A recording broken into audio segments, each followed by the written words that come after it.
Isang mapagpalang umaga po muli sa atin, mga kapatid sa pananampalataya. Ihanda na po natin ang ating mga sarili dahil tayo po ay mag-uumpisa na sa ating pananambahan. Samahan niyo po ako magbasa ng Biblia sa mga awit 132 verse 7 na ganito po ang sinasabi. Ang aming sinabi, ang templo ni Yahweh ay puntahan natin.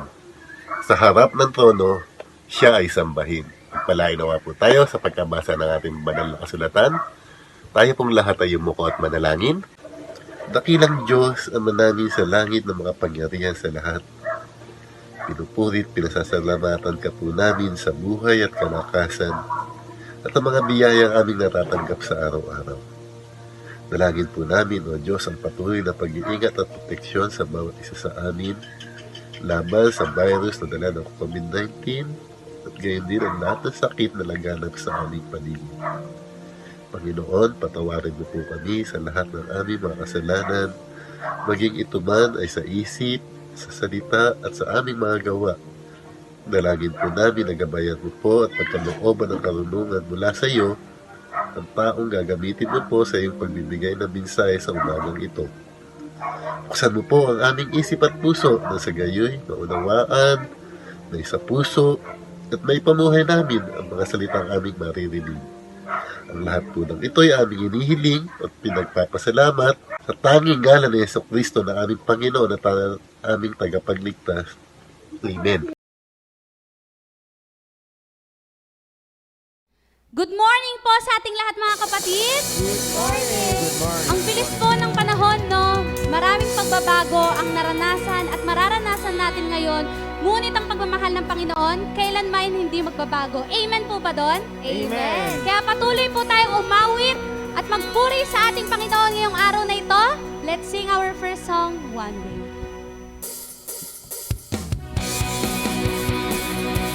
Let's clap our hands, church.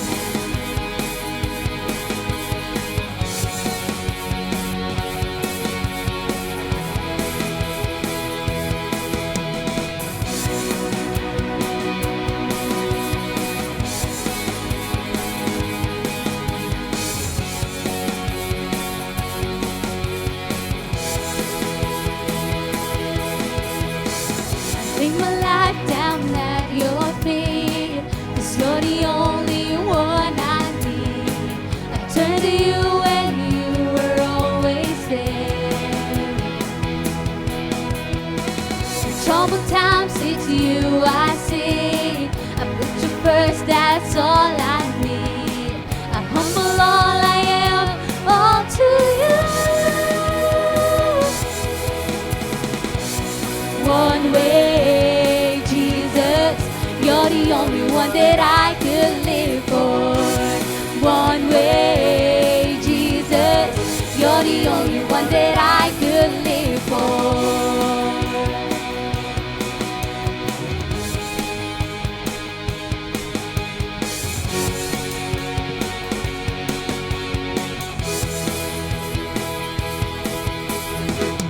You were always, always there, every how and everywhere. Your grace abounds so deeply within me. You will never, ever change. Yesterday, today, the same. Forever till forever means no end. One way, Jesus, you're the only one that I could live for.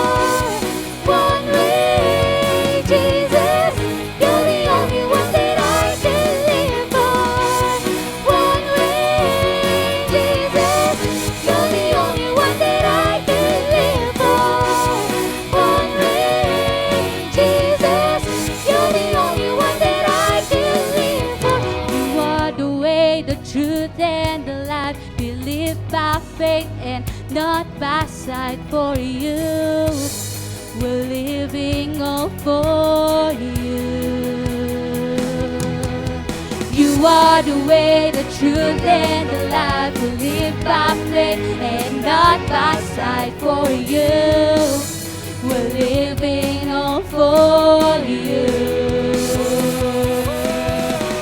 are the way, the truth, and the life. We live by faith and not by sight. For you, we're living on for you. You are the way, the truth, and the life. We live by faith and not by sight. For you, we're living on for you. One way, Jesus, you're the only one that I can live for. One way, Jesus, you're the only one that I can live for.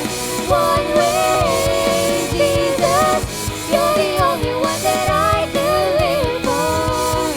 One way, Jesus, you're the only one that I can live for. Palakpakan po natin ng malakas na malakas ang ating Panginoon.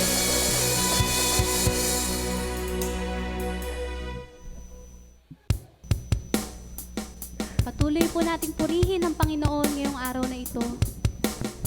Let's all sing. Hosanna.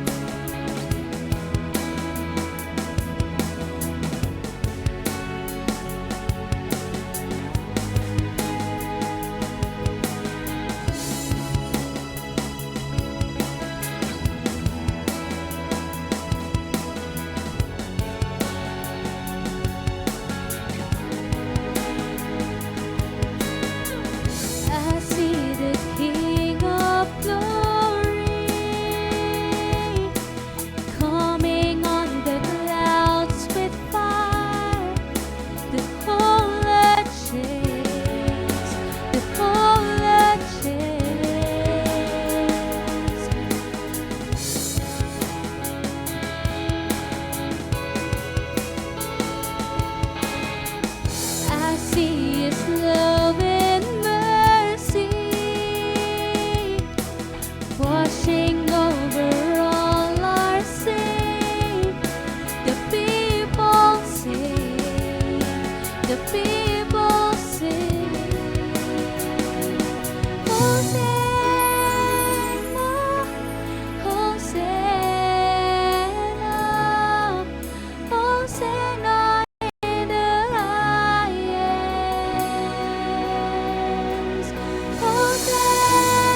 Sabi nga po sa John 4 verse 23, "The hour is coming and now is, when the true worshipers will worship the Father in spirit and truth, for the Father is seeking such people to worship Him." Tunay nga na God created us to worship Him. And Jesus must be the salvation of our lives. Kaya church, patuloy lamang po tayong magpuri at umawit sa ating Panginoon ngayong araw na ito. Muli nating iparamdam sa Kanya ang pagmamahal natin. Kaya let's all together sing, "Here I am to worship."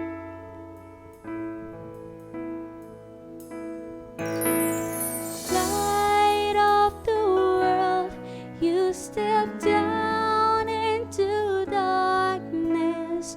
Open my eyes, let me see beauty that made this heart adore you.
na malakas ang ating Panginoon.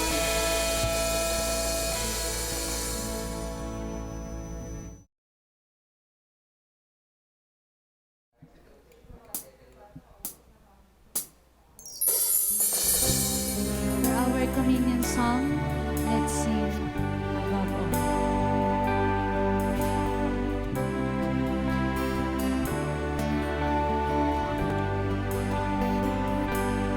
Above all powers, above all kings, above all nature and all created things, above all wisdom and all the ways of man. You were here before the world began.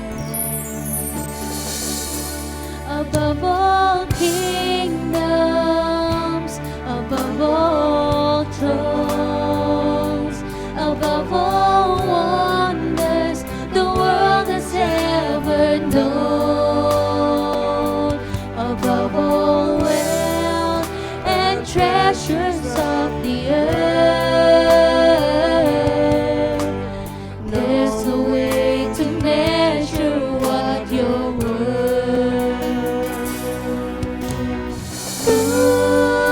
Crucified, laid behind the stone, you lived to die, rejected and alone like a rose, trampled on the ground. You took the fall and thought of me above all.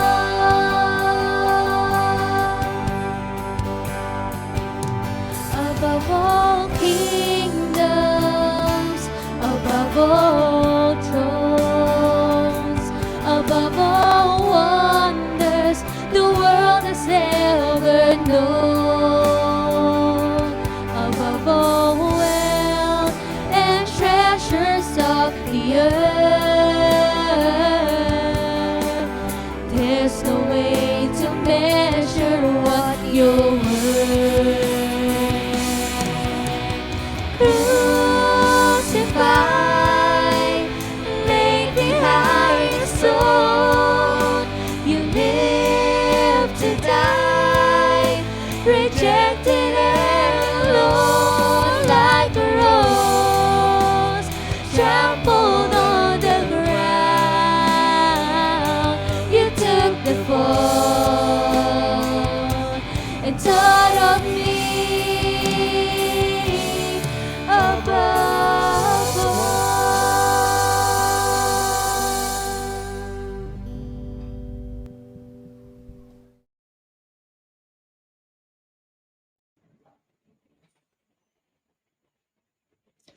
Tayo po ay dadako na sa pagbasa sa banal na kasulatan patungkol po sa pagtanggap po natin ng banal na hapunan. Basahin po natin ang sinasabi sa aklat ng unang Korinto, Kabanata 11, ang talataan po ay 23 hanggang sa mga sumusunod ay ganito po ang sinasabi.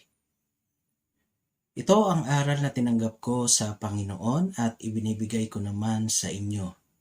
Ang Panginoong Hesus nung gabing siya ay pagkanulo ay dumampot ng tinapay, nagpasalamat at pinagpirapiraso ito at sinabi, ito ang aking katawan na inihahandog para sa inyo. Gawin ninyo ito bilang pag-alaala sa akin. Gayun din naman matapos maghapunan ay hinawakan niya ang saro at sinabi, ang sarong ito ang bagong tipan na pinagtitibay ng aking dugo. Tuwing iinumin ninyo ito, gawin ninyo bilang pag-alaala sa akin. Sapagkat tuwing kakain kayo ng tinapay na ito at iinom sa sarong ito, ay ipinahayag ninyo ang kamatayan ng Panginoon hanggang sa muling pagparito niya. Ang sino mang kumakain ng tinapay at umiinom sa saro ng Panginoon nang di nararapat ay nagkakasala sa katawan at dugo ng Panginoon. Kaya dapat siyasatin ng tao ang kanyang sarili bago kumain ng tinapay at uminom sa saro. Sapagkat ang sino mang kumakain at umiinom ng hindi pinahahalagahan ang katawan ng Panginoon ay kumakain at umiinom ng hatol sa kanyang sarili. Ito ang dahilan kung bakit mahihina at masasaktin ang marami sa inyo at may ilang namatay na. Purihin po ang Panginoon sa pagkabasa at pagkarinig ng kanyang mga banal na salita. Tayo po ay manalangin. O kataas-taas ang Diyos na pinakamakapangyarihan sa lahat, Diyos na sinasamba namin sa Espiritu at sa katotohanan. Sa oras na ito, Panginoon, ay nagpapasalamat po kami sapagkat muli ay tinipon mo kami ng iyong mga anak, Panginoon, sa live streaming na ito, Panginoon, upang sumamba sa iyo sa araw na ito. At nagpapasalamat din po kami, Panginoon, sa patuloy na buhay at kalakasan na patuloy na ipinagkakaloob niyo po sa bawat isa sa amin. Sa oras na ito, Panginoon, ay dadako kami sa pagtanggap ng banal na hapunan na ipinag-utos mo po sa amin na amin pong gawin sa tuwing kami ay magkakatipon, Panginoon. At sa oras na ito, Ama, ay hinihiling po namin na nawa ay tulungan mo kami at patawarin sa lahat ng mga nagawa po namin pagkakasala, pagkakamali na nagawa po sa aming buhay, Panginoon. Nagawa man namin ito sa aming mga iniisip, sa aming po mga pagsasalita at sa aming po mga ginagawa, Panginoon. Dalangin namin na nawa ay patawarin mo po kami.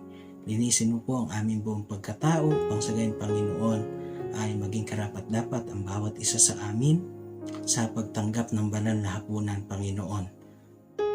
Dalangin po namin, Panginoon, na nawa ay alalahanin ng bawat isa kung gaano kahalaga, Panginoon, ang ginawa niyong sakripisyo, Panginoon, na sinakripisyo niyo ang inyong bugtong na anak na si Jesus na nabayubay doon sa bundok ng Kalbaryo alang-alang sa kapatawaran ng aming pong mga kasalanan. At dalangin namin, Panginoon, na nawa ay tulungan mo kami na sa pagtanggap po namin ng mga tinapay at sarong ito, Panginoon, ay hindi nawa ito maging hatol sa amin, kung hindi, Panginoon, ay maging kalakasan nito, Panginoon, ng aming mga espiritual na buhay. Maraming salamat po. Ang lahat po ng ito ay amin pong sinasamot dinadalangin sa pangalan lamang po ng iyong anak na si Jesus, na aming tagapagligtas ngayon at magpakailan paman. Amen.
Magandang umaga po sa inyong lahat, mga kapatid po namin kay Kristo.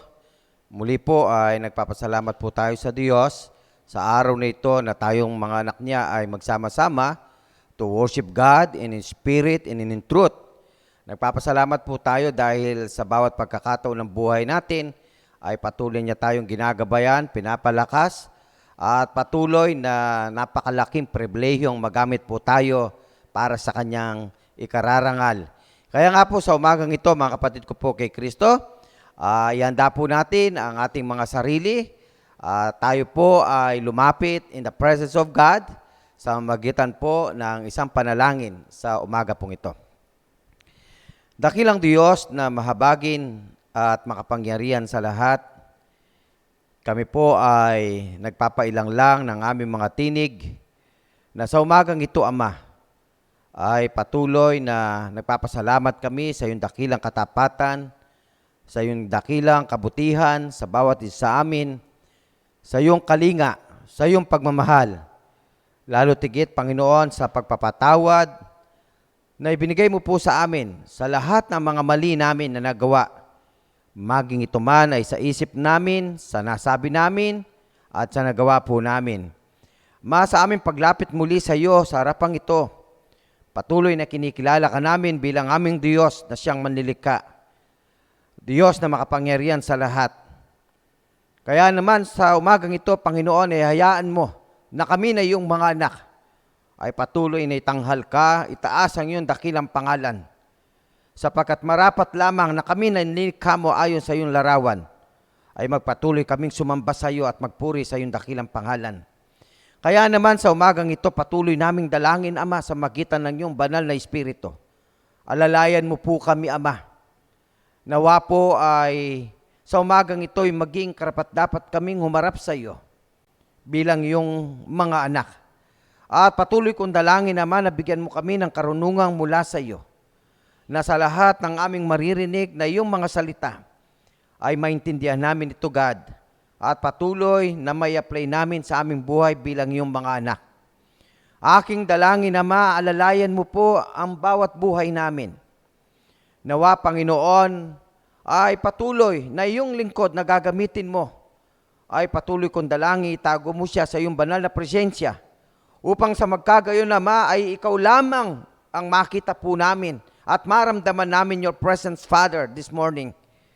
Upang sa magkagayon, Panginoon, kaming lahat ay magkaroon ng kapanatagan at kapayapaan, sapagkat sa araw na ito muli ay maalala namin ang lahat ng ginawa mong kabutihan para sa amin sa kabila ng kami ay hindi naging karapat-dapat sa iyo, na sa araw-araw ng aming buhay, Ama, ay nakakagawa kami ng mali. Subalit ikaw ay patuloy na tumatanggap sa amin. Kaya naman, sa umagang ito, Panginoon, lahat ng mga maling itong nakita mo sa buhay namin, ay inihiling po namin sa iyo ng tawad. Kaya naman, sa umagang ito, Ama, sa lahat ng mga kapatid namin ngayon ay nasa kanilang mga tahanan, alalayan mo po sila, Panginoon. Bigyan mo po sila ng kapanatagan sa kabila ng lahat ng mga pinagdaanan po sa buhay namin. Alam po namin, God, na marami pa ang nagkakaroon po ng karamdaman, nagkakaroon ng suliranin sa buhay, nagkakaroon po ng pangamba, nagkakaroon ng doubt, nagkakaroon ng mga worries. God, in Jesus' name I pray, na nawa ang lahat ng ito ay mawala po sa buhay namin at patuloy na maging sentro ka ng aming isip at ng aming puso sa umagang ito. Kaya naman, amin dalangin, God, nawa po alalayan mo ang lahat ng mga anak mo, kaibigan po namin, kamag-anak namin, na ngayon ay makakasapan po namin sa pagpupuri at pagsamba po namin sa iyong dakilang pangalan. Naway patuloy, God, bigyan mo rin po ng kapanatagan, kapayapaan ang bawat isa sa amin. Ang lahat ng mga bagay nito, God, ay amin pong samo at dalangin hiling sa tanging pangalan ng iyong anak na si Jesus mula po ngayon at magpakailanman. Amen and Amen. Muli po, magandang umaga sa inyo, mga kapatid ko po kay Kristo. Tayo po ay nasa bahagi uli ng mensahe po ng ating Panginoon na patuloy nating tinatalakay po ang mga paksa patungkol po sa buhay ng mga tao. Kaya sa pagkakataon pong ito, ang ating pong paksa na pag-aaralan po natin is about created for work. Okay po, nung una po, pinag-aralan po natin created by the image of God. Nung linggo po, tinalakay natin created to relate. At ngayon naman po, ang ating paksa na pag-uusapan created for work. Pakisulat po muli ninyo, mga kapatid ko po, kay Kristo, yung paksa po natin. Sapagkat yan po ang ating tatalakayin, ang kahalagaan ng ginagawa ng tao dito sa mundong ibabaw. At ang ating pong mga teksto na pagkukuhanan po ng mensahe ng Diyos ay mula po sa Genesis chapter 2, verse 15 to 17. At saka po sa sulat po ni Solomon sa Ecclesiastes chapter 1, verse 1 to 11, chapter 2, verse 22 to 23.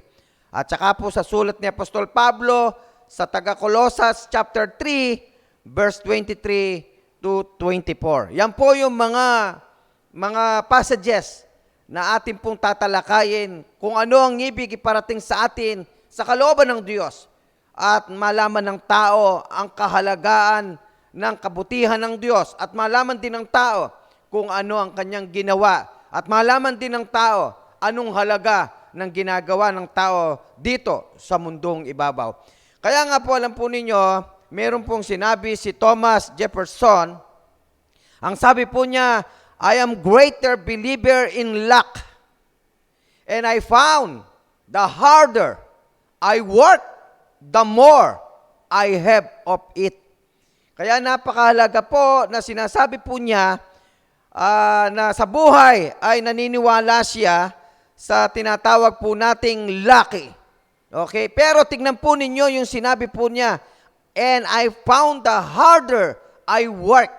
Talagang yung paggawa niya, pagtrabaho po niya, ay talagang sinubsub po niya.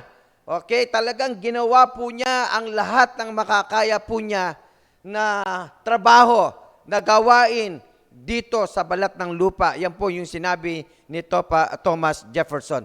Kaya nga po sa pagkakataong ito, dalawang bagay po ang ating pag-uusapan sa mensahe po ng Diyos sa umagang ito. Ang unang bahagi, pakisulat po ninyo sa inyong mga comment box, we've made work meaningless.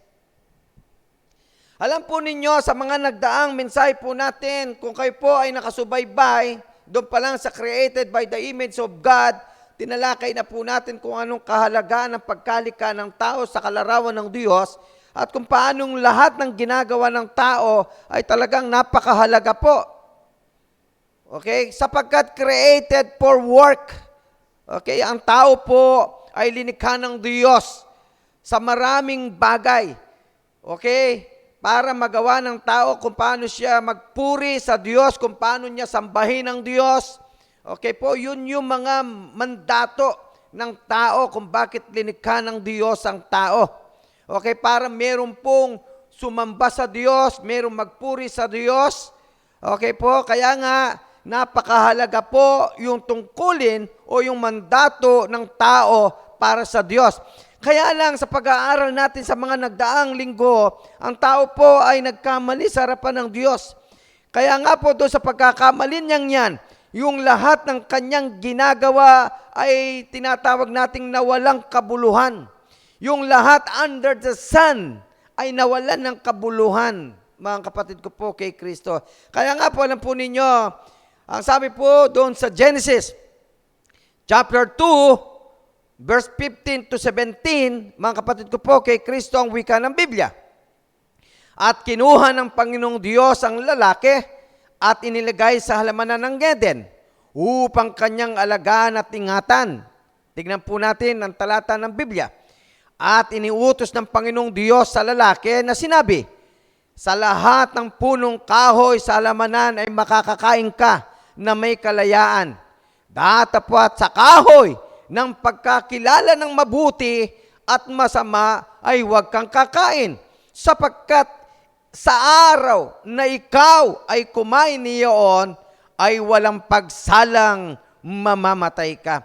Itong mga talatang ito ay nagtuturo po sa atin, mga kapatid ko po kay Kristo, upang ipaalala niya kung ano yung ginawa ng Diyos sa tao at kung ano naman ang ginawa ng tao sa Diyos. Pero dito sa mga talatang ito ay nakita natin kay buti ng Diyos doon sa lalaking kanyang linikha na kanyang inalagaan at iningatan yung tao na kanyang nilikha. Sapagkat nga po, mga kapatid ko po, mahal ng Diyos ang tao na nilikha niya. Kaya wag niyo pong kalimutan sapagkat ang tao po ay nilikha ayon sa larawan ng Diyos. Ganun niya nilikha ang tao. Kaya napakahalaga mo sa harapan ng Diyos. Hindi ka basta-basta nilikha lang. Sa totoo lang, para maramdaman po ninyong kay buti ng Diyos, ang tao po ay linikha niya pinakamahalaga sa lahat ng kanyang nilikha sa daigdig na to. Ganong kanya kamahal. Kaya nga ang sabi ng Biblia, iningatan ka, pinoprotektahan ka niya, okay? At inalagaan ka. Yun ang sinasabi po ng tala ng Biblia.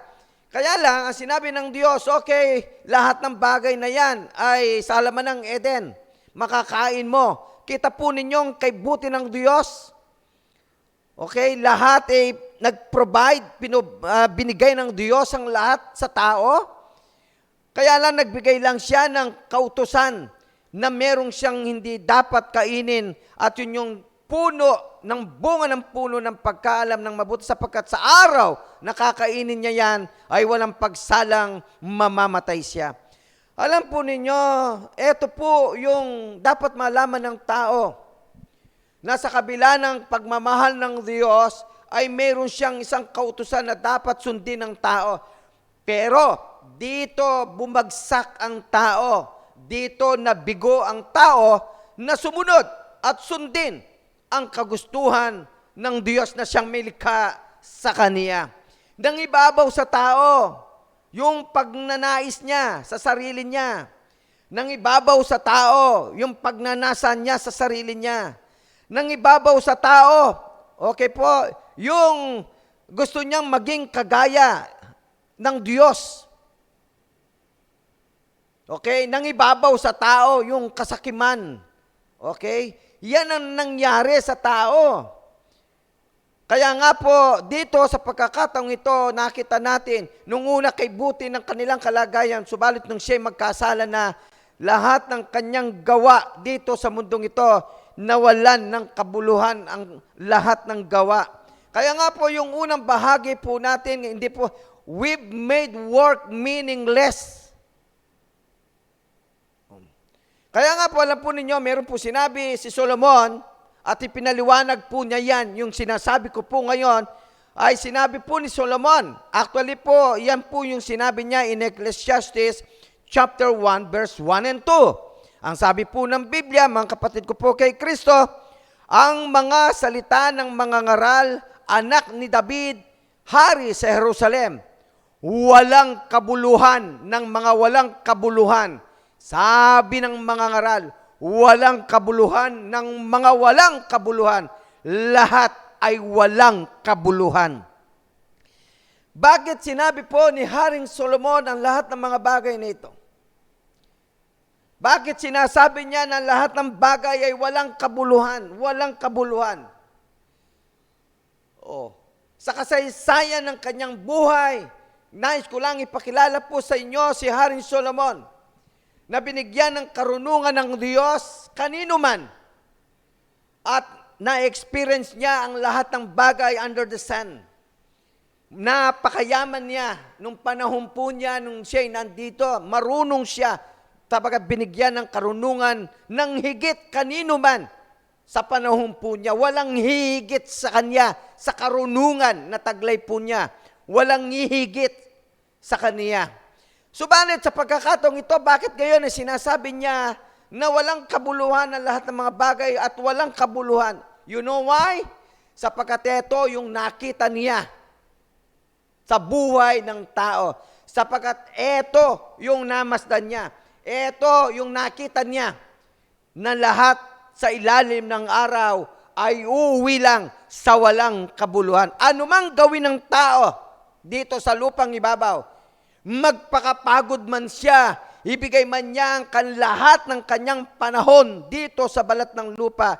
Pero, ito ang sabi ni Haring Solomon, darating ang araw, wala ding mapupuntahan yan, wala ding magagawa yan, mawawalan din yan ng kabuluhan. Mahirap isipin ito, mga kapatid ko po, kay Kristo, kung ikaw makikinig ngayon, at ako makikinig din ngayon sa sinasabi ni Solomon, mawawalan tayo ng gana. Bakit? Hindi na tayo magtatrabaho. Bakit? Lahat naman ng pagpapagalan mo, wala din namang saysay yan. Ang ibig iparating po ni Haring Solomon, mga kapatid ko po, kay Kristo, hindi po yung parang hindi ka na magtatrabaho, hindi ka na magsusumikap sa buhay. Bakit? Dahil wala din namang kabuluhan yan. Hindi ho yun ang gustong iparating sa atin ni Haring Solomon. Ang sinasabi po ni Haring Solomon, ano man ang pagpapagal ng tao, kung wala siyang Kristo sa buhay, walang kabuluhan. Nang walang kabuluhan ang lahat ng bagay. Kasi po, nakita niya yan, ang tao. Ang nakita niya yung tao, nagtatrabaho, kumakain, nagpapakasaya, nagkakamal ng maraming pera, pero nakita niya, walang Diyos, namamatay, walang kabulan, naiiwan lang sa mundong ito. Kawawa ang mga tao. Kaya niya sinulat yan upang muli ay palalahanan niya ang lahat ng mga tao dito sa balat ng lupa. Upang tayo ngayon, ikaw at ako, ay makita natin ang kahalagang sinulat ni Haring Solomon sa kasaysayan ng kanyang buhay. Kaya nga po, alam po ninyo, in Ecclesiastes chapter 1, verse 3 to 4, ang sabi po ng Biblia, anong pakinabang meron ng tao sa lahat ng kanyang gawa na kanyang ginawa sa ilalim ng araw? Isang salin ng lahi ay yumayaon at ibang salin ng lahi ay dumarating. Ang lupa ay nananatili magpakailanman. Ngunit ang lupa ay nanatili magpakailanman. Anong sinasabi ni Haring Solomon? Ang buhay, ganun lang, paikot lang. Paikot lang. Okay? Ang kauwian lang din yan. Okay? Kamatayan din. Kaya mahalaga na dapat malaman ng tao, yun ang punto vista ni Haring Solomon, na sa kanyang panahon ay nakita niyang tao nagpabaya. Nakita niya ang tao nawalan sila ng Diyos. Kaya nga napakahalaga ngayon sinasabi niya na sa buhay napakahalaga kung meron kang Kristo sa buhay. Yun po yung sinasabi po ni Haring Solomon. Kasi sa panahong ito, mga kapatid ko po, kay Kristo, kung wala kang Kristo sa buhay, naku po, kawawa ka, kawawa tayo. Pakisulat nga po ninyo sa inyong mga comment box, napakahalaga, kapatid, na ikaw ay may Kristo sa buhay. Yun ang magdadala sa atin eternally. Mamamatay din tayo, di po ba? Wala namang hindi mamamatay dito O sa panahon natin ito. Okay po? Kaya mahalaga na malaman mo ngayon ang dapat nating gawin sa buhay po natin. Paalala ni Haring Solomon yan paniwalaan natin kasi na-experience niya yan kaya niya sinasabi po yan sa atin. Aral naman sa atin ngayon yan. Kasi ang dami ngayon mga tao hindi ko naman, wala naman paghukom dito, pero sa kabilang banda nakikita natin, totoo naman, lalo lang nagpapasasa kung ano-anong bagay di po ba? Doon na inuubos yung kanilang panahon, oras, buhay, wala nang panahon ngang sumamba sa Diyos. Hindi nga siguro magbasa sa Bible sa kanilang bahay, wala na rin. Baka mga manalangin nga, hindi ni rin pwede. Baka pagpasok pa lang, paggising pa lang sa umaga, antimano nga asikasuhin na ay ang kanyang katawan para pumasok na. Baka malimutan na rin niyang manalangin sa pagmamadali para sa trabaho. Sa ngayon, nakikita po natin pagmasdan po ninyo ang mga tao ngayon. Minsan ganyan na nangyayari. Ang problema, yan ang sinasabi ni Haring Solomon. Nakalimutan ng tao ang kahalagaan ng buhay niya. Nakalimutan ng tao kung bakit siya nilalang ng Diyos. Yun ang sinasabi po natin. Yan ang sinasabi ng mensahe pong ito, mga kapatid ko po. kay Kristo. Kaya na walang kabuluhan ang gawa ng tao. Bagamat nung una, napakaganda. Pero because of your sin and my sin, nawalan ng kabuluhan ang lahat ng bagay. Kaya nga, tingnan po natin paano ma-restore ito, mga kapatid ko po kay Kristo. Kaya nga, sabi po ng Ecclesiastes chapter 1, verse 8, lahat ng mga bagay ay puspos ng pag-alapaap o alapaap. Hindi maisasaysay ng tao ang mata ay hindi nasisihan sa pagtingin. O yan ang tao ngayon eh. O di po ba? Walang kasiyahan ng tao. O. Kaya nga lahat sub-sub siya. Kasi wala nga kasiyahan ng tao eh. Yun ang problema eh. O. Kaya nga nawawala na talaga siya sa panahon para sa Diyos. Mga kapatid ko po kay Kristo, huwag po nating kalimutan ito kung kayo ay nakakarinig ngayon at nakakapanood kayo sa oras na ito. Napakahalaga sa buhay ng tao na makita natin kung ano ang gusto ng Diyos sa buhay mo. Ang gusto ng Diyos sa buhay mo ay yung makilala mo siya, yung kasi yung original na plano ng Diyos sa iyo, to worship God, kaya Kanya linikha. O, para mapaglingkuran mo ang Diyos. O tanong natin, nakakapaglingkod ka ba sa Diyos sa oras na ito? O sa buhay mo, nakakapaglingkod ka ba? O ano nang ginagawa mo sa buhay mo sa oras na ito at sa mga panahon ng buhay mo? O, siya ba yung priority ng buhay mo? Sa ginagawa mo at sa ginagawa po natin? Siya ba yung una sa buhay natin? O ito'y paalala din, kahit sa mga Kristiyano, pinapaalala ng Diyos yan. Kasi marami din mga Kristiyano nga nakakalimot. O yung priority na dapat nilang i-prioritize in their lives, o nawawala na. Iba na yung nagiging priority ng buhay. O, kahit sa mga Kristiyano ngayon sorry to say, pero totoo po yan. Kaya nga marami sa mga Kristiyano, yun ang problema po natin ngayon, mga kapatid ko po kay Kristo. Kaya nga, naku po, maging aware po tayo dito, mga kapatid. Okay? Para makita po natin kung ano ang gusto ng Diyos. Kaya nga, sabi niya, hindi maisasaysa ng tao ang mata at hindi nasisiyahan ng pagtingin. Ni ang tenga man ay nasisiyahan sa pakikinig. Okay? Kaya nga, sabi po ng Ecclesiastes, binabaybay po natin yung Ecclesiastes chapter 1, verse 1 to 11. Kaya ang sabi po ng Ecclesiastes chapter 2, verse 19 ng wika ng Biblia, ito. At sinong nakakaalam kung siya'y magiging isang pantas o isang mangmang? Gayon may magpupuno siya sa lahat ng aking gawa na aking ginawa at sa aking pinagpakitaan ng karunungan sa ilalim ng araw, ito man ay walang kabuluhan. Ako, yun ang sinasabi ni Hari Solomon eh. Wala nakakaalam ng bukas. Hindi natin alam yan kung ano mangyayari sa atin. Pero ang pinakamahalagang sinasabi ni Haring Solomon, ang punto bista niya sa atin ngayon sa oras na ito, ay kung paano natin ihanda ang ating sarili, okay, para sa pagdating ng ating Panginoon, ay talagang tiyak na tayo po ay makakasama po doon sa kaharian ng dakilang may kapal. Yan po yung punto bista lang po ni Haring Solomon. Kaya nga po maliwanag po yan, created po tayo for work. Kaya nga tayo po sa panahong ito, bagamat ito'y sinasabi ni Haring Solomon, talaga mauwi lang sa wala. Pero ang dapat natin gawin, meron tayong dapat gawin. At yun ang number 2 po natin pag-uusapan, mga kapatid ko. Alam po ninyo, sa aplikasyon po natin sa sa number 1 po natin, God created you and me to work. Pakisulat nga po natin sa ating mga comment box, God created you and me to work. Maliwanag po yan This is not a necessary evil, but a blessing. That only way our attitudes toward work will change is for us to find ultimate meaning and satisfaction in God. Kasi po, maraming mali ngayon ng tao. Ang ginagawa na lang niya para sa sarili na Para sa kasiyahan ng sarili niya. Yun ang mali. Di po ba?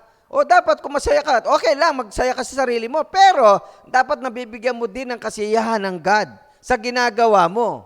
At sa ginagawa ko. Sa ginagawa natin.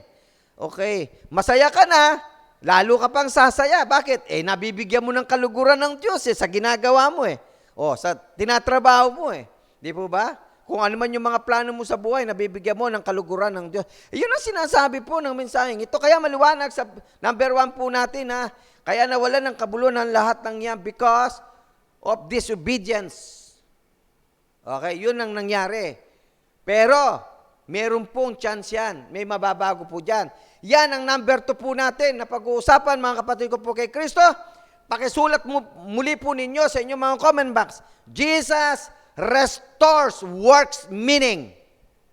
Yung walang naging kabuluhang nagawa ng tao dito sa daigdig, eto, meron pong tumubos, meron pong nag-restores, at walang iba kundi ang ating Panginoong Hesukristo. Pakinggan po ninyo ang sinasabi po ni Apostol Pablo sa Colossians chapter 3 verse 23. Ano mang inyong ginagawa, ito po sabi ng Biblia, ay inyong gawin ng buong puso na gaya ng sa Panginoon at hindi sa mga tao. Dati kasi nung panahon ng yung number 1 natin, ginagawa niya para sa kanyang sarili, para sa ibang tao. Marami pong ganon. Kailangan lang ng tatrabaho para sa ibang tao, para sa sarili, para sa kapanalan niya. Wala ng Panginoon Pero ito yung number 2 natin ngayon. Ni-restore ng Panginoon yan. Kaya ang sinasabi ng Apostol Pablo ngayon, ito na. Lahat ng ginagawa mo galing sa puso at ginagawa mo yan hindi sa tao. Ginagawa mo yan para sa Panginoon. Yamang inyong nalalaman na sa Panginoon ay tatanggapin ninyo ang ganting mana sapagkat naglilingkod kayo sa Panginoong Hesukristo. Yung ginagawa ng tao ngayon, lalo na sa mga Kristiyano, sa katulad po natin mga Kristiyano, sa lahat ng mga Kristiyano, lahat ng ginagawa po natin ay ginagawa natin not because of us, but because of Jesus Christ. Kaya ka naglilingkod hindi sa tao, hindi sa sarili mo. Naglilingkod ka dahil kay Kristo. Kaya nga, nagkaroon ngayon ng kabuluhan yung ginagawa mo dahil kay Kristo na nasa sa iyo.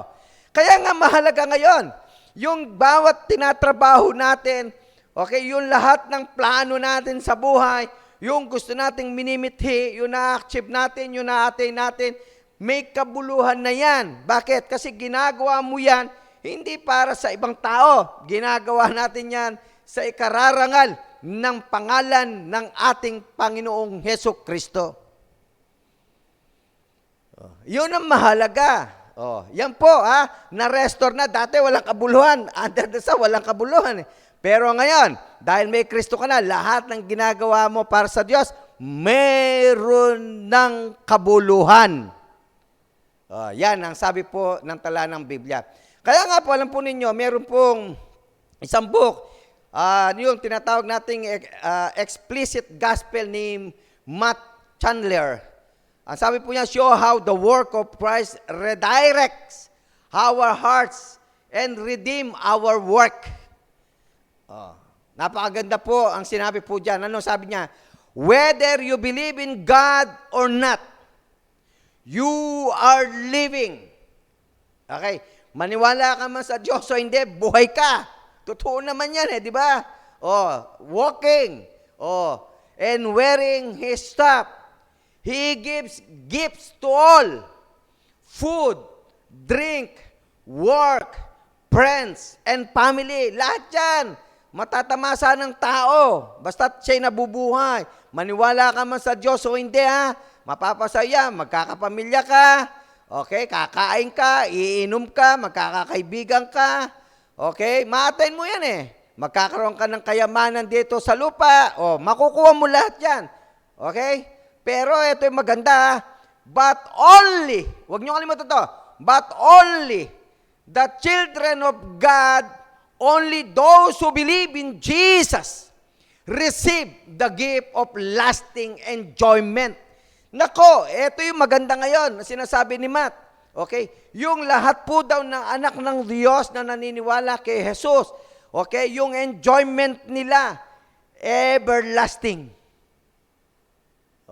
Ibig sabihin, yung mga hindi naniniwala kay Jesus, yung walang Kristo, Okay? Yung kanilang saya, pansamantala lang yan. Dito lang yan.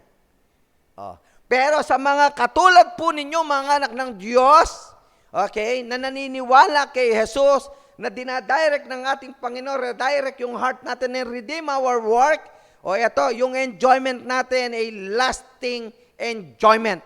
Amen po ba doon? Pakisulat nga po natin yan sa ating mga comment box. Okay? Those who believe in Jesus receive the gift of lasting enjoyment. Nako, ganda. Kaya, bakit ka pa susuko? Laban tayo. Kasi ang dami pangako ng Panginoon. Sa mga panahon po natin ito, mga kapatid, ay patuloy na pinapalakas talaga tayo ng Diyos. Na minsan nga, kahit nagdadaw tayo, minsan nagkakaroon tayo ng worries, o minsan ho talagang nangihina tayo, pero ang Diyos natin, mahal ka eh. Ganun talaga ang Diyos natin, mahal ka eh. Kaya nga, hindi siya nagsasawang palalahanan tayo. Bakit? Gusto niyang malaman mo kung gaano kanya kamahal. Kaya nga, sinasabi niya, napakahalaga mo. Okay? Kaya nga, bibigyan ka ng everlasting enjoyment. Yan po ang pasalamat natin sa ating Panginoon. Bakit? Bakit? At tanong natin, why? Why? Alam po ninyo, because if we are oriented around Jesus, our satisfaction is not tied to anything but Him. O, yung ating po daw satisfaction, hindi ho nakatali lang dyan sa mga bagay na nandito sa mundo. O, pero sa ating Panginoong Hesukristo. Kaya masarap sa isang Kristiyano na ang sentro ng kanyang buhay si Jesus. Okay, pakisulat nga po natin sa ating mga comment box. Sa Kristiyano, ang sentro niya sa buhay ay si Jesus. Wala nang iba, si Jesus. Okay, pag si Jesus ang sentro sa buhay ng tao, lahat ng bagay susunod na para sa iyo. Walang kahirap-hirap, maglingkod ka lang, paniwalaan mo lang si Jesus. Pagsilbihan mo lang si Jesus. Okay, sambahin mo lang si Jesus. Walang kahirap-hirap. Lahat ng bagay ay susunod para sa iyo. Kaya nga po, alam po ninyo, we can actually enjoy God's good gifts the way they are designed to be enjoyed because they are in orbit around the right sun. Not ourselves, but our Savior. Lagi pong pinapaalala, lagi natin ito. Sa lahat po ng mga messages po natin. Minsan mo, even Paul, sinabi po niya, kaya nga sinabi ni Paul di ba, binaligtad niya ang buhay niya Bakit ko sinabing binaligtad niya ang buhay niya? Dati mamamatay tao siya dahil sikat siya, may kapangyarihan siya, may otoridad siya, mayaman siya. Okay, lahat pwedeng gawin niya. Okay? Pero, nung pong siya ay lumapit na sa ating Panginoon at binigay niya ang kanyang buhay sa Panginoon, binaligtad ang buhay. Kaya nga sabi niya, yung lahat ng kanyang katanyagan, kayamanan, okay, binaliwala na.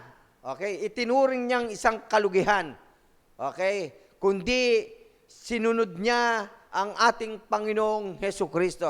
At ngayon, ni-enjoy niya yung tinatawag nating everlasting enjoyment. Yun ang binigay ng ating Panginoong Hesukristo.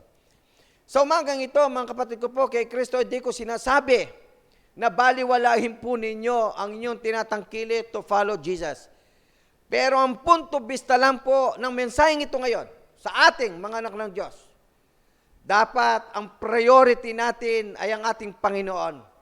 Walang problema, ang lahat ng bagay ay isusunod sa iyo. Yun ang pangako niya, di po ba? Sa Matthew 6:33, sinabi niya yan Seek ye first the kingdom of God and His righteousness. Di ba? And all things shall be added unto you. Yun ang pangako ng Panginoon, basta unahin mo siya. Yan ang problema ngayon sa marami. Naku po, kahit minsan mga Kristiyano, ito rin nagiging problema. Inuuna nila yung ibang bagay kesa sa Panginoon. Maliwanag naman yung tala ng Biblia. Kaya nga, dapat mamulat tayo mga Kristiyano dito. Ito yung mandato natin. ang mandato ng Kristiyano, unahin ang ating Panginoong Hesukristo sa buhay bago ang mga bagay. Okay, pakisulat nga po ninyo sa inyong mga comment box, mga kapatid ko po kay Kristo. Unahin natin, kapatid, si Kristo sa buhay natin kaysa sa mga ibang bagay. Yun ang gusto po ng Panginoon natin, mga kapatid, kay Kristo. Kaya nga, the first step to redeeming our work is to come to know Christ. Then we come to see that our workplace is now our mission field where we can reflect and enjoy the glory of God. Kaya nga meron po sinabi ang aklat po ng mga awit sa Psalms 86 verse 11. Ang sabi po ng Biblia, ito, teach me your way, O Lord, that I may walk in your truth. Unite my heart to fear your name. Kaya nga even sa mga awit na yan ay sinasabi at nagpapaalala din sa atin, mga kapatid ko po kay Kristo, na tayo'y turuan ng Diyos doon sa daang tungo sa Kanya. Okay? Para higit na tayo'y lumakad sa katotohanan. Okay? Sa ating Panginoong Diyos. Yan ang sinasabi po ng talata ng Biblia. Kaya nga, huwag kayong magsawang manalangin na ang Diyos natin ay palagi tayong paalalahan at turuan sa lalakaran natin. Okay, sa buhay. Kasi habang pumapala tayo, minsan napapalihis-lihis tayo. Kaya kapag pinaalala sa atin ng Panginoon, na talagang mag-sentro tayo, okay? Mag-straight tayo. Yun ang sinasabi po ng ating Panginoong Diyos. At yun ang sinasabi po ng awit na ito. Kaya nga, sinundan po yan ng Isaiah chapter 46 verse 4. Ano po sabi ng Biblia? Even to your old age, I am He. And to gray hairs, I will carry you. Ito yung Diyos natin eh. I have made, and I will bear, I will carry, and will save you. Naku po, kaya nga, minsan naisip natin, ano pa ba ang kailangan natin gawin? Ito na yung Diyos natin eh. Kung gaano niya tayo kamahal. O, una pa lang, pagkalika pa lang, inihanda niya na lahat para sa'yo. O, lahat ng ginagawa mo ay may kabuluhan. Nung magkamali ka, nirestore ka naman ng ating Panginoon. O, eto na, lahat ng ginagawa mo ay may kabuluhan na because of Christ. Ito pa yung pangako niya. Lagi kanyang aalalayan, tutulungan at ililigtas. Sa tala ng buhay mo, pagkasilang mo hanggang sa paglaki mo, makilala mo siya. Lahat ng buhay mo nadadaanan para sa Panginoon. Pinapaalala niya yan sa atin, mga kapatid ko po kay Kristo eh. Kaya nga, sabi po ni Apostol Pablo, sa taga-Pilipos, chapter 1, verse 6, and I am sure of this, that He who began a good work in you will bring it to completion at the day of Jesus Christ. Napakaganda sinabi po ni Apostol Pablo, mga kapatid ko po kay Kristo. Okay? Yung nagsimula po daw na nagbigay sa atin ng mabuting gawa, okay, ipagpapatuloy niya makumpleto hanggang sa pagparito ng ating Panginoong Jesucristo. The expectation of God o sa lahat ng mga Kristiyano ay tuloy-tuloy kasi yung gawang mabuti na ibinigay sa atin ng Diyos ay kailangan magtuloy-tuloy yan hanggang sa pagparito ng ating Panginoong Jesucristo. Ibig sabihin, huwag tayong magsasawang gumawa ng mabuti. Huwag tayong magsasawa na ipangaral ang Panginoon. Huwag tayong magsasawa na ikwento natin si Jesus sa maraming tao. Huwag tayong magsasawa na tulungan ang mga tao. Huwag tayong magsasawa na tulungan ang iglesia ng ating Panginoon. Huwag tayong magsasawang magbigay para sa iba. Oh, yan ang sinasabi po ng ating Panginoong Jesucristo hanggang ang ating Panginoon ay dumating madatnan tayo sa lahat ng ating mga gawa sapagkat ang lahat ng mga ginagawa natin ay galing sa puso at yan ay hindi para sa tao, kundi yan ay para sa ating Panginoon. Alam po ninyo, part of my conclusion, don't judge each day by the harvest you reap, but by the seeds that you plant. Yan po ay binanggit po yan, no? Kaya napakahalaga na sa buhay po natin, sa araw-araw po natin, minsan hindi mahalaga yung nag-harvest ka lang eh. Okay, na yung inani mo. Pero ang sabi po niya, but by the seeds that you plant. Ano ba ang itinanim mo? Kung ano daw yung itinanim mo, yun yung aanihin mo.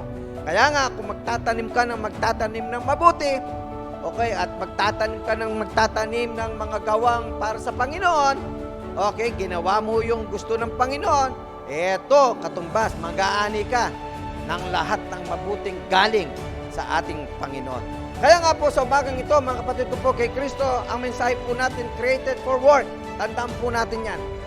Tayo po ay yung dati, yung ating ginagawa, walang kabuluhan under the sun. At yan ay binigyan testimonya ni Haring Solomon. Pero eto maganda, ni-restore po yan ng ating Panginoon upang ang lahat ng mga gawa mo ay magkaroon ng kabuluhan sa buhay mo at sa buhay ko.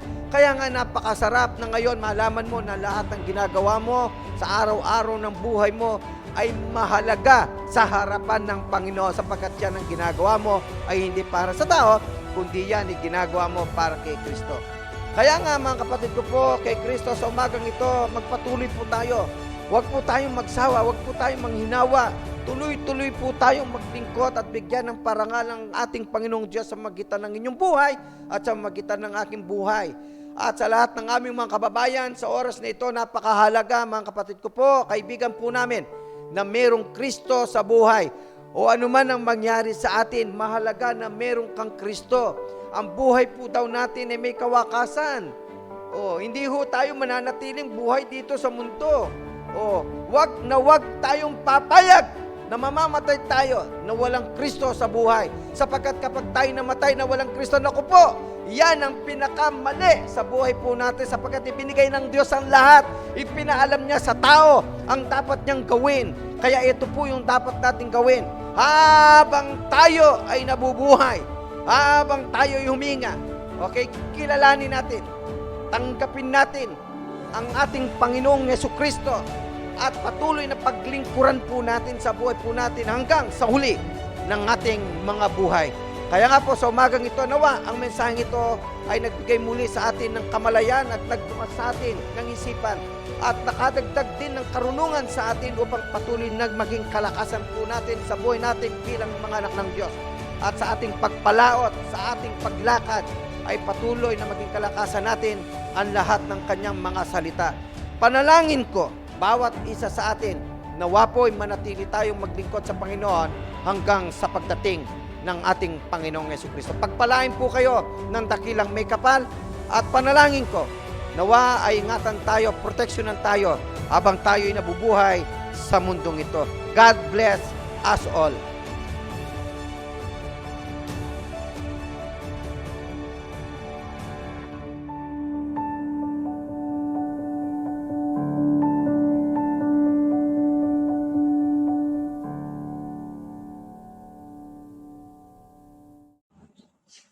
Tayo po ay dumako na sa ating magbibigay ng ating ikapu.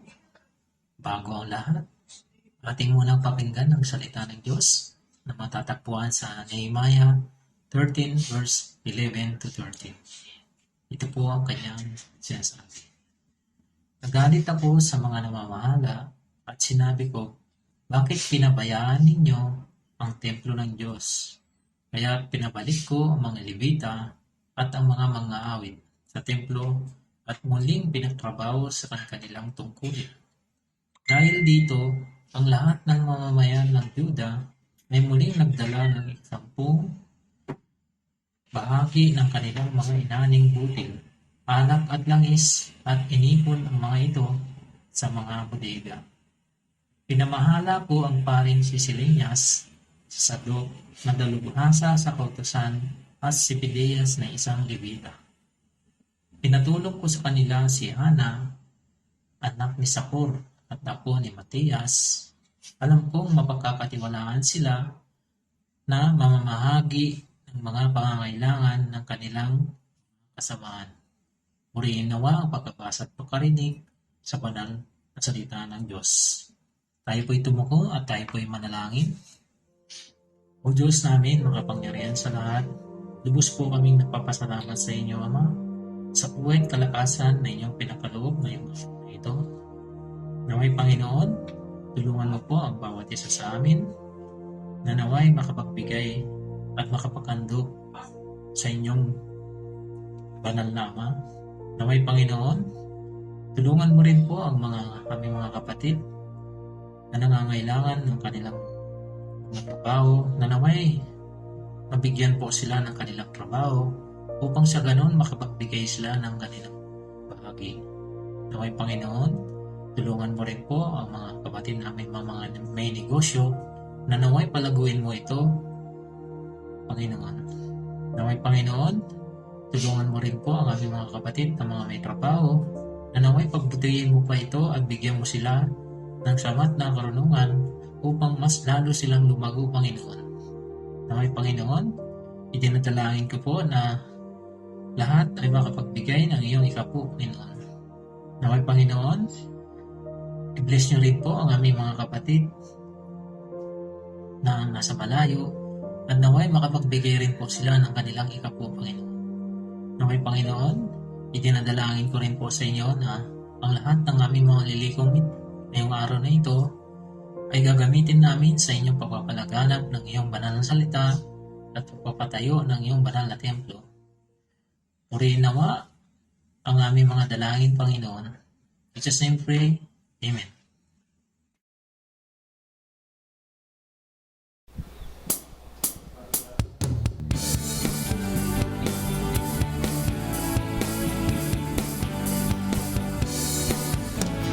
Mercy is falling, is falling, is falling.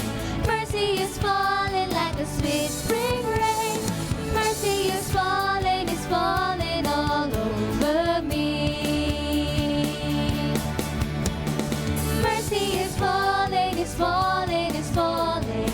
Mercy is falling like a sweet spring rain. Mercy is falling all over me. Hey yo, I receive your mercy. Hey yo, I receive your grace. Hey yo, I will dance forevermore. Hey yo, I receive your mercy. Hey yo, I receive your grace. Hey yo, I will dance forevermore. Mercy is falling, is falling, is falling. Mercy is falling like a sweet spring rain. Mercy is falling all over me. Hey yo, I receive your mercy. Hey yo, I receive your grace. Hey yo, I will dance forevermore. And I will dance forevermore. And I will dance forevermore.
closing song, awitin po natin.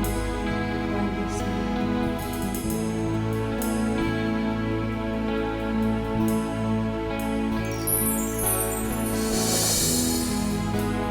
You gave it all for me.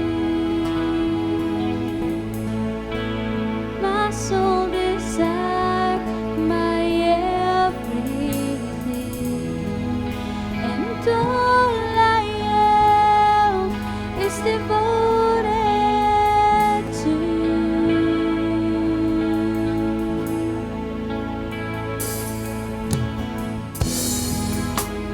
How could I fail to see you are the love that rescued me, and all I am is devoted to you.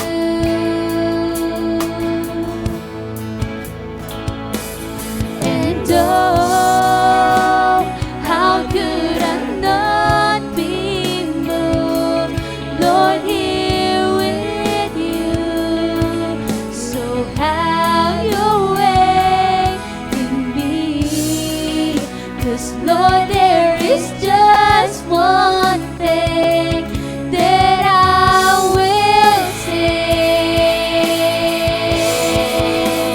This is my cry, my one desire is to be where you are, Lord, now and forever. It's more than a song.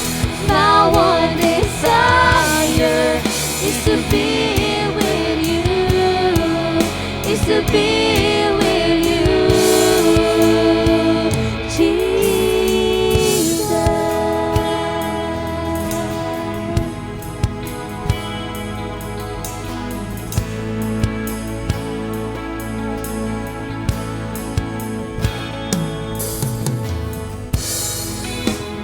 How could I fail to see you are the love that rescued me, and all I am is devoted to you.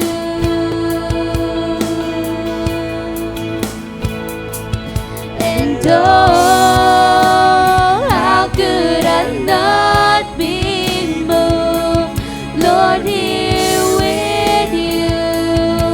So have your way in me, 'cause Lord, there is just one thing that I will say. This is my cry, my one desire is to be where you are, Lord, now and forever. It's more than a song. My one desire is to be with you, is to be with you,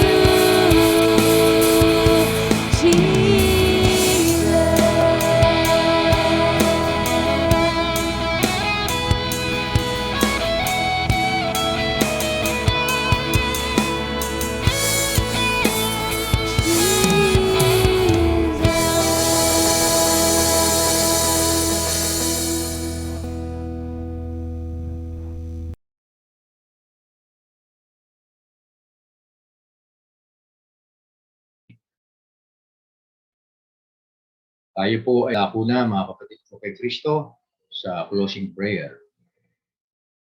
Tayo po ay manalangin sa ating Panginoon. Sa iyo, aming Diyos na dakila, Diyos na buhay, Diyos na makapangyarihan sa lahat. Panginoon, salamat pong muli sa umagang ito at minsan pa ay kami po ay nagkaroon muli ng pagkakataon upang kayo po ay aming sambahin sa Espiritu at katotohanan. Salamat pong muli sa inyong mga ginamit na inyong mga anak, na mga kabataan muli na nagbigay ng masasayang awitin patungkol po sa inyo, O Diyos.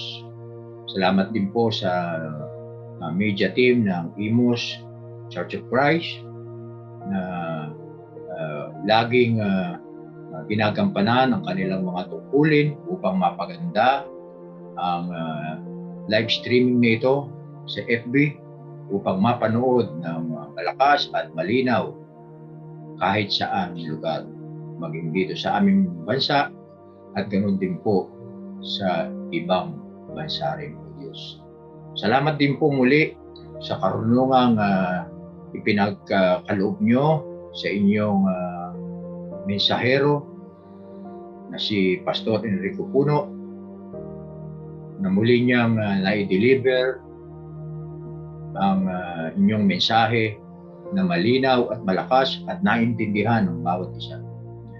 Salamat po sa patuloy niyong paggamit sa Kanya upang ang inyong mga banal na salita ay mapakinggan every Sunday dito sa Pilipinas at maging doon sa ibang bansa na amin pong mga kapatiran na sumusubaybay every Sunday. Salamat po sa technology na aming naratnan sa aming panahon, na kahit po nadudoon sila sa ibang bansa, ang inyong mga anak ay wala pong sagabal o dahilan upang hindi nila kayo purihin, sambahin sa espiritu at katotohanan. Sapagkat ang technology, Panginoon, ay napakaganda ngayon na parang naririto na rin sila sa kanilang bansa. At salamat din po sa mga nakapakinig muli ng inyong mga banal na salita, lalo-lalo na po sa aming mga kaibigan na laging sumusubaybay sa gawain ito ng Imus Church of Christ every Sunday. Nawa po, Panginoon, ipuin niyo rin po ng inyong mapagpalang kamay ang kanilang mga puso upang sa magkaganon sila ba po ay sumampalataya, maniwala na kayo lamang ang Diyos na makapangyarihan sa lahat at kayo po ang tanging kaligtasan lamang, wala nang iba, O Diyos. Kaya po, Panginoon, naway sa mga susunod na mga linggo ay po inyong loloobin, sila rin po ay maging kasapi ng iglesia dito sa Imus. Na sama-sama namin kayong pupurihin, pasasalamatan, sapagkat kayo ang tunay na Diyos na aming pong pinaniniwalaan. At ganun din po, Panginoon, ay ipinagpapasalamat din namin ang mga nagsikaling noong nakaraang linggo, Panginoon, na aming pong pinanalangin. Salamat po sa answered prayer na sila po ay magaling na.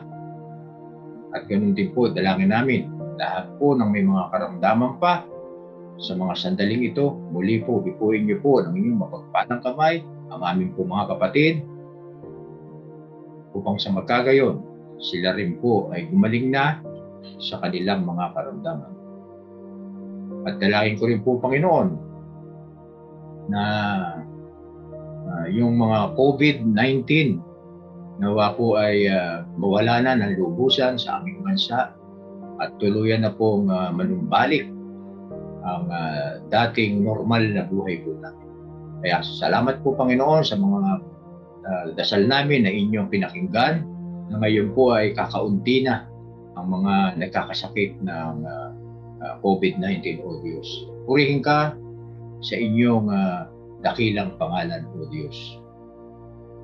At ganun din po, Panginoon, ay ipinagpapasalamat naman namin ang meron po naman mga kaarawan na magdiriwang itong mga susunod na araw sa pangunguna po ni Brother Gleniel Libuna sa November 16 at si Sister Norina Barcione at sa November 19 si Sister Caril Castro. Panginoon, dalangin ko po, O Diyos, ang tatlong inyong mga anak na ito ay pagkalooban niyo pa, O Diyos, ng magandang kalusugan at mahaba pang buhay upang sa magkaganon ay sila po ay mabuhay pa ng masaya, maligaya, kapiling ang kanilang mga mahal sa buhay. O Diyos, pagpalain mo ang inyong mga anak kumito, O Diyos. At pinagpapasalamat din po pala namin, O Diyos, ang amin pong nakatapos na amin pong planning session kahapon. Salamat po sa karunungang ipinagkaloob nyo sa bawat isa sa amin na ang bawat komite ng Imus Church of Christ ay nagbigay ng kanilang mga plano this coming 2022, Panginoon. Nawa po, Panginoon, ang mga nasabing mga plano, Panginoon, ay sa iyo po namin binibigay, Panginoon. Nawa, samahan niyo kami sa darating na taon upang matupad po namin, O Diyos, ang aming pong mga plano patungkol po sa paglago ng inyong iglesia dito sa Imus Church of Christ. Kaya dalangin po namin kung gano'n niyo po kaming muli iningatan noong nakaraang 7 araw. Sa darating pong muling 7 araw, simula bukas, araw ng Lunes, gabayan niyo po kaming muli, O Diyos. Balutin niyo kami ng inyong banal na dugo upang kahit saan po kami pumunta, O Diyos, kami po ay ligtas sa anumang kapahamakan at karamdaman. Kaya po, Panginoon, ang lahat ng ito ay amin pong ibinabalik na may pagpapasalamat sa inyong dakilang pangalan, Panginoon. Sa pangalan ni Jesus at ng banal na Espiritu Santo na sumasa amin. Amen.